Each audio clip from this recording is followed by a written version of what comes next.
थे, नष्ट करते थे। आपने देखा होगा 3.5 वर्ष के दौरान कोई दंगा प्रदेश में नहीं हुआ, और किसी ने किया तो हमने कहा कि भाई अगर तुमने जो है नुकसान किया है तो भाई इसकी भरपाई भी करो, तुम्हारे मकान को ही बेच करके हम इसकी भरपाई कर लेते हैं। उत्तर प्रदेश के अंदर कोई गौकसी करेगा तो जेल के अंदर उसको जाना ही पड़ेगा। आज प्रदेश सरकार का बुलडोजर जब उन पर चलता है तो एक गरीब की एक आस नहीं जगती है कि हम यहां पर मेरे लिए प्रधानमंत्री आवास बन पाएगा। एक सरकार वो थी जो कहती थी कि हम 100 रुपया भेजते हैं लेकिन गरीब के पास तो 10 रुपया ही पहुंच पा रहा है। 90 रुपये उनके साथ के चाटुकार खा जाते थे, उनके साथ में बिचौलिए खा जाते थे। लेकिन भाइयों बहनों, ये मोदी जी के समय संभव हो पाया है। 100 रुपये की राशि किसी गरीब के लिए आती है, वो पैसा सीधे गरीब के खाते में जाकर के गरीब उसका नाम ले सकता है। बीच में कोई भी मध्यस्थ नहीं, बीच में कोई बिचौलिया नहीं, बीच में कोई उस पैसे को डकारने वाला दलाल नहीं है। ये कार्य भारतीय जनता पार्टी ही करके दिखा सकती है। याद करिए, कांग्रेस की सरकार थी, सपा बसपा दोनों से समर्थन कर रहे थे, और तब कांग्रेस की सरकार घोषणा करती थी कि देश के संसाधनों पर पहला अधिकार किसका। लेकिन आज ऐसा नहीं। आज तो बोला जाता है इस देश के अंदर देश के संसाधनों पर देश के गरीब का अधिकार है, गरीब किसान का अधिकार है, नौजवान का अधिकार है, महिलाओं का अधिकार है। सबका साथ और सबके विकास के नारे को फलीभूत करने की कार्रवाई चल रही है। भाइयों बहनों, उसी प्रक्रिया को आगे बढ़ाने के लिए हम लोगों ने प्रदेश के अंदर किसी भी प्रकार की अराजकता के लिए जगह नहीं।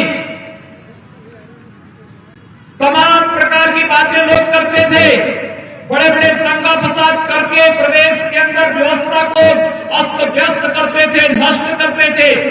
आपने देखा होगा 3.5 वर्ष के दौरान कोई दंगा प्रदेश में नहीं हुआ, और किसी ने किया तो हमने कहा कि भाई अगर तुमने जो है नुकसान किया है तो भाई इसकी भरपाई भी करो, तुम्हारे मकान को ही बेच करके हम इसकी भरपाई कर लेते हैं।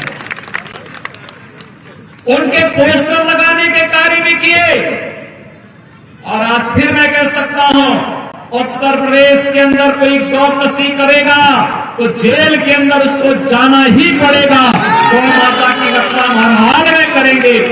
हमने हर जनपद के लिए गौशालाएं बनाने के लिए धनराशि उपलब्ध करवाई है, गौ माता के लिए आश्रय स्थल उपलब्ध करवाए हैं, भरण पोषण भत्ता की व्यवस्था भी की है। लेकिन अगर कोई गौकसी करेगा तो सरकार कानून के दायरे में सख्ती से निपटने का कार्य करके जेल के अंदर ठूंसने का कार्य भी करेगी। इसमें गौ माता की रक्षा के साथ किसी प्रकार का खिलवाड़ भी नहीं होने देंगे। हमने तो विकास भी किया है, हमने सुरक्षा का वातावरण भी पैदा किया है। बड़े माफिया और गुंडे पहले राजनीतिक दलों की शोभा बढ़ाते थे, आज बड़े बड़े गुंडे और अपराधी जिन्होंने गरीबों की, व्यापारियों की संपत्तियों को कब्जा करके, अवैध संपत्ति कब्जा करके बड़े बड़े महलनुमा अवैध इमारतें खड़ी कर दी थी, आज प्रदेश सरकार का बुलडोजर जब उन पर चलता है तो एक गरीब की एक आस नहीं जगती है कि हम यहां पर मेरे लिए प्रधानमंत्री आवास बन पाएगा और मैं भी पक्के मकान में रह पाऊंगा। और नहीं तो जहां भी कोई सार्वजनिक संपत्ति देखी, किसी व्यापारी की संपत्ति देखी, किसी गरीब की संपत्ति देखी, किसी धर्मस्थल की संपत्ति देखी, पिछली सरकारों में गुंडे टूट पड़ते थे, संपत्ति पर कब्जा कर लेते थे, और फिर प्रदेश सरकार के मंत्री और प्रदेश सरकार का मुखिया उन्हें सम्मानित करता था। हम गुंडों के साथ जी हजूरी करते थे।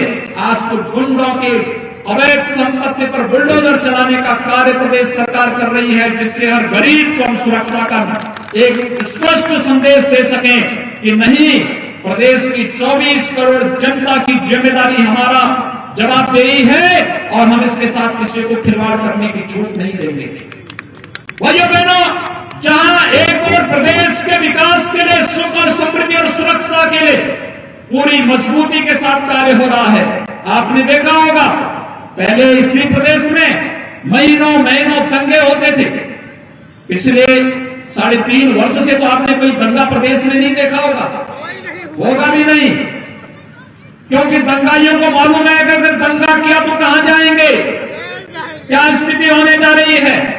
लेकिन भाइयों बहनों, आपने जरूर देखा होगा जो नारे हम लोग लगाते थे 1952 से, एक देश में 2 प्रधान 2 विधान और 2 निशान नहीं चलेंगे। एक देश में 1 प्रधान 1 निशान और 1 विधान की इस परिकल्पना को मोदी जी ने और अमित शाह जी ने साकार कर दिया है। मैं प्रधानमंत्री मोदी जी का अभिनंदन करता हूं, कश्मीर के धारा 370 को हमेशा के लिए समाप्त किया है। मैं प्रधानमंत्री मोदी जी का आभार व्यक्त करता हूं। 500 वर्षों की अयोध्या की जो टीस थी, अयोध्या में भगवान राम के भव्य मंदिर निर्माण के कार्य का शुभारंभ करके उन्होंने इसको भी पूरा करने का कार्य किया है। अब अयोध्या में भगवान राम का भव्य मंदिर का निर्माण का कार्य हो रहा है, और यही तो राम राज्य है। ना जहां न जाति के आधार पर, न क्षेत्र के आधार पर, न भाषा के आधार पर, न मत और मजहब के आधार पर सबका साथ और सबके विकास की भावना को सही मायने में साकार किया जा सके, वही आदर्श राज्य है।